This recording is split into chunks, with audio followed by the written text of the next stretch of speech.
ao Alicerce da História, é muito bom ter você aqui. Hoje eu tenho um desafio. O desafio de te explicar em poucos minutos nesse vídeo um dos conceitos mais complexos da história das ciências sociais e também da história, da área da história. Gente, a gente está falando de populismo. Populismo que é um termo muito comum, muito banalizado hoje em dia, a gente utiliza e escuta ele sendo utilizado de várias formas, de várias facetas, e a gente poucas vezes sabe o que de fato ele significa, sabe a história desse conceito. É um debate muito amplo, um debate que começou num ambiente acadêmico, que transcendeu o ambiente acadêmico, saiu hoje, pessoas debatem sobre o populismo de várias formas, com erros conceituais, claro, sem dúvida. Você sabe que eu sempre falo aqui para vocês que os conceitos são as nossas fórmulas, claro que elas não são amarradas nem fechadas como as fórmulas das ciências exatas, mas eles nos servem para caminhar corretamente. O populismo é um dos exemplos bem clássicos desse conceito que ajuda a gente a vislumbrar alguma coisa. Na semana que vem a gente já vai estar entrando em Era Vargas.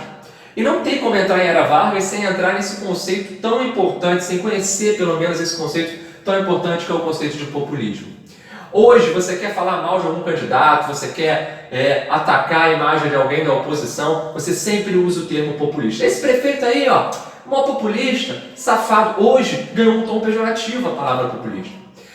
A minha base de interpretação aqui é baseada em vários autores, entre eles Jorge Ferreira, professor muito importante, que tem uma grande bibliografia sobre o tema, a Lilian Moritz Schwartz, a gente tem também a Angela de Castro Gomes, são historiadores que ao longo de grande parte das suas carreiras estudaram o termo populismo e mostraram para a gente como o populismo é complexo, como o populismo é difícil de ser interpretado. Uma das primeiras interpretações do populismo foi uma interpretação que surgiu na década de 50.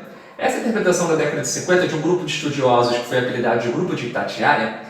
Esse grupo dizia que, na verdade, o populismo ele surgiu como uma política de massas, ou seja, a ideia de que o líder carismático trabalhava com a massa de forma bem amorfa, sem saber muito bem o que é muita coisa, generalizando todo mundo, né? E iludindo essa massa num ambiente que o Brasil se tornava cada vez mais urbano, onde a urbanização chegava com força na nossa característica geográfica. E ele estava iludindo essa galera que se achava acolhida por esse líder. Né? Muita gente vai falar sobre a influência lá dos camponeses, porque os camponeses eles vêm para a cidade com pouca noção sindical, então eles seriam mais facilmente iludidos por esse líder. Né?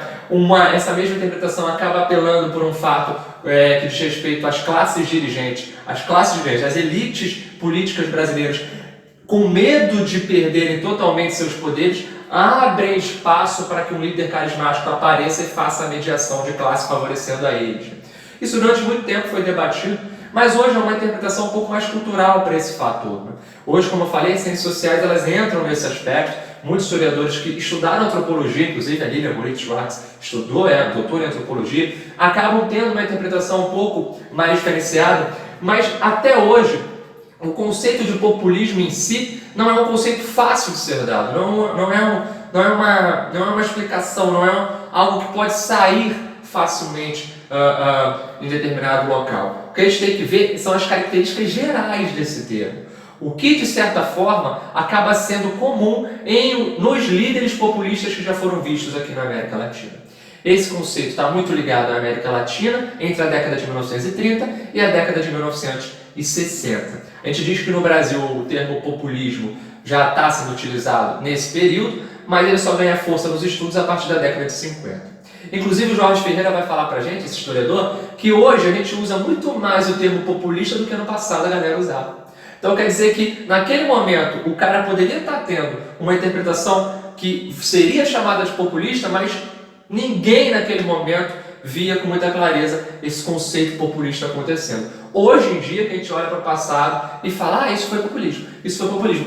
Hoje isso aqui é populismo. Então, isso é muito complexo. Gente, vem comigo. Conceito amplo e complexo, em linhas gerais. Líder carismático. A gente teve o Cárdenas no México, a gente teve o Perón na Argentina, a gente teve o Vargas no Brasil. No meu caso, o que interessa para a gente é o Vargas no Brasil aqui no primeiro instante.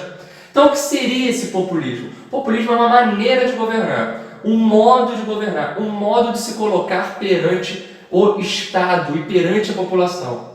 Nessa maneira de governar, o líder assume uma característica que está acima, supra-instituições, está acima das instituições como o Estado, como o partido. Então, isso é muito interessante porque, gente, o período clássico para os historiadores do populismo é de 30 a 64. Inclusive, em alguns livros você vai ver o período de 45 a 64 sendo chamado de o período da República Populista, né? A gente tem lá o Dutra, a gente tem o Vargas, a gente tem o JK, a gente tem o Jânio, a gente tem o Jango, e esses caras são chamados, em linhas gerais, de populistas. E é interessante porque, se você pesquisar com muitos dos seus amigos que estão estudando aí para alguma prova, até seus familiares, pessoas que não são da área de história, elas vão lembrar com muita clareza nomes de políticos desse período. Por exemplo, a gente lembra de presidentes, a gente lembra do Vargas, a gente lembra do JK, a gente lembra do João Goulart, a gente lembra do Jânio Quadros, mas você lembra do partido desses caras? A gente não lembra com clareza do partido desses caras, a não ser que você seja da área. Por que a gente tem dificuldade de lembrar dos partidos? Porque simplesmente uma das características do líder populista é se colocar acima dos partidos. Tentar fazer uma interlocução direta, sem necessidade de instituições. Isso foi muito clássico e é muito clássico hoje no governo atual do Jair Bolsonaro, do Lula no passado. Foi, gente, foi muito clássico. O Temer, a Dilma talvez não, porque eles não têm esse caráter carismático. Mas o Lula, meu amigo, o tempo inteiro, quando ele brincava com a cachaçinha, quando ele estava fazendo um discurso, falava: "Pô, essa festa não, que logo mais vou te dar o cheiro." O Bolsonaro, quando na hora que ele vai assinar, tomar posse, ele mostra a caneta. Qual a necessidade? Ele mostra a caneta BIC para dizer que não, eu sou mais popular, eu estou usando uma caneta para economizar o dinheiro público. Né? As brincadeiras que o Bolsonaro faz são até próximas com o que o Lula fazia no passado. Então, na verdade, hoje o populismo ele acaba sendo visto com muita força também na representação de líder carismático, de um líder carismático que é maior do que o seu partido em termos de força eleitoral. Cara, o Bolsonaro conseguiu fazer o PSL ser forte. Quem era o PSL? O Lula hoje é maior que o PT, muito maior. Então você para pensar no seguinte: hoje você vê pessoas que conseguem ser acima dos seus partidos e fazer uma interlocução direta com as massas de forma a fazer com que essa pessoa que está recebendo aquele discurso numa sociedade cada vez mais midiática, veja ele e fala: esse é o cara que eu me identifico, ele fala o que eu falo, ele fala o que eu sinto. Isso é sensacional. Gente, na década de 30 e 40 a gente já tem pessoas fazendo isso. Ascensão do rádio. O rádio está fluindo, espalhando-se pelo Brasil na década de 40, então, com muita força, década de 50 mais ainda. Você tem o rádio sendo um veículo de comunicação. Quando o presidente fala, você está deitado na cama e o radinho ligado aqui na tomada, você está escutando, o presidente está comigo. Essa é uma noção muito próxima, aproxima esse líder com as massas, isso é interessantíssimo. E aí, olha só que interessante, direita ou esquerda, gente? Se você já prestou atenção no que eu falei até agora, você sabe, nem direita nem esquerda, os dois. Não tem como definir que o populismo seja de esquerda ou seja de direita. Não tem, cara, não tem como. Por exemplo, o peronismo. O peronismo na Argentina, ele é levado a cabo tanto pela direita quanto pela esquerda. Hoje, quem está no governo na Argentina, venceu as eleições no ano passado, é um governo considerado de esquerda.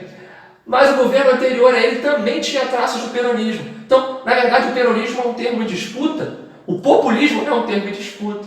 Assim como eu falei para vocês aqui agora, que dentro desse antagonismo, a gente tem o Jair Bolsonaro e o Lula sendo representantes dessa massa de comportamento populista dos seus gestores. Isso é muito importante, isso é muito interessante. Uma característica legal também desses populistas, que a gente vai ver, legal, eu digo de forma direta, né? É a tentativa sempre de primeiro bater na mídia tradicional, é uma característica, né? Tentar sempre aniquilar a mídia tradicional e servir como o único instrumento de informação ao povo. Então, por exemplo, se existe uma mídia que está batendo nesse governante, o cara se coloca e fala: essa mídia aí não vale de nada, eu sou interlocutor direto, eu vou passar a informação direta ao povo do meu governo. Isso, os grandes líderes populistas, não só no Brasil, mas no mundo também fazem, com muita clareza. Uma outra coisa interessante é a tentativa de, certa forma, manter a polarização política. A polarização política é boa, a criação de um inimigo é boa. A ideia de que, olha, fulano é ruim, deixa comigo, eu levo à frente. Coisa que o Vargas fez com muita clareza na década de 30. Então, na verdade, gente, o populismo ele ainda está por aqui.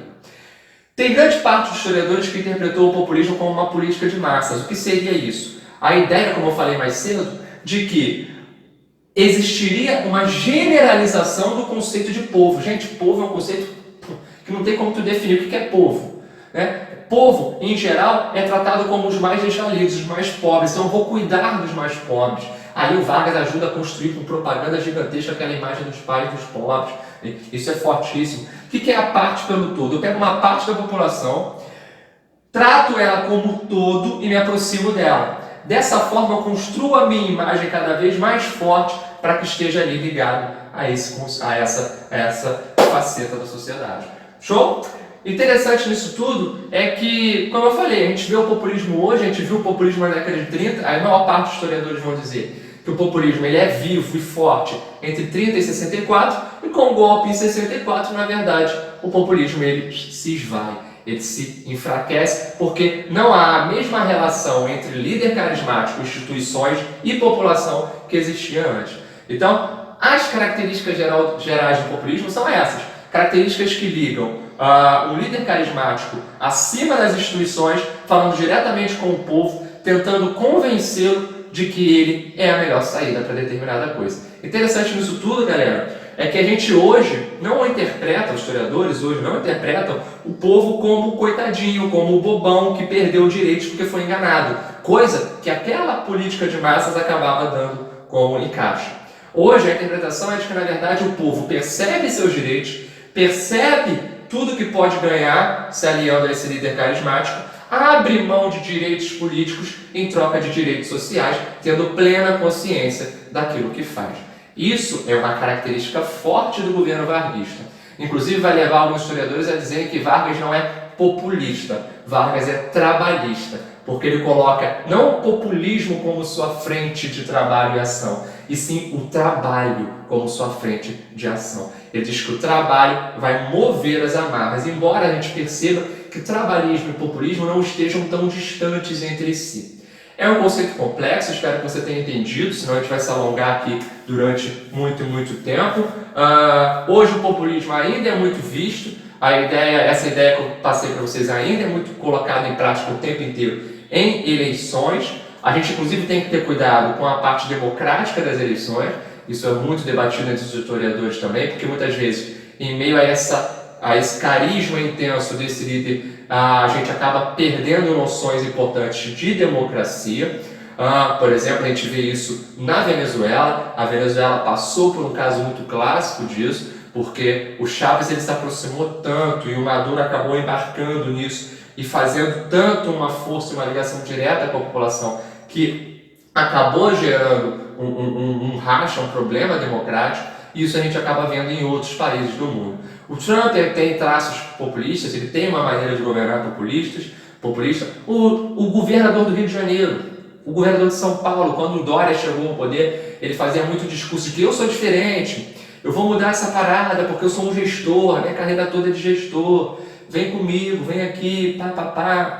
O Lula fez muito isso, o Jair Bolsonaro fez muito isso, o Wilson Witzel, o governador do Rio de Janeiro, quem não lembra, aquele sequestro na ponte Rio-Niterói, mesmo se você não for do Rio, você vai lembrar, sequestro na ponte Rio-Niterói, o atirador de elite executa o sequestrador, e o Witzel, sem necessidade nenhuma, para jogar para o público, ele desce do helicóptero e comemora na frente das câmeras para a população. Por que ele faz isso? Porque ele sabe que grande parte da população brasileira, gente, acredita que bandido bom é bandido morto, então ele faz isso.